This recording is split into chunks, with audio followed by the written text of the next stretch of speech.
Tushda ayol ko'rishning ta'birlari.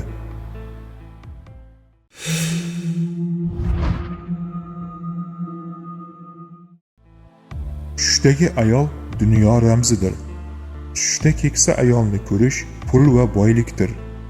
Keksa ayol bilan yotganini ko'rgan kishi undan biror narsa olgan yoki keksa ayolning o'zi tomoniga kelganini ko'rgan kishi oson qo'lga kiritiladigan boylikka ega bo'ladi. Tushda ko'rilgan xunuk va keksa ayolning yuz o'girib ketgani, uzoqlashganini ko'rgan kishi kambag'allashadi, oxirat xiyonatiga yo'l qo'yadi. Tushda chiroyli ayol ko'rish kambag'al kishi uchun pul va rizq, boy kishi uchun esa fitnadir. Tushda biror ayol bilan urushish boylikka ziyon yetishdir. Tushda chiroyli ayolni o'pgan kishi ishrat uchun molini sarflaydi. Biror ayol uni o'pganini ko'rgan kishi boylikka erishadi.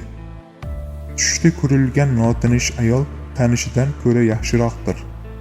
Tushda ko'rilgan ayol bilan turmush qurish yoki ayolning biror narsa berishi dunyoga mehr qo'yish deb ta'bir qilinadi. Pardoz qilgan go'zal ayolni tush ko'rgan kishi badavlat bo'ladi. Xunuk ayol esa kambag'allik daragi.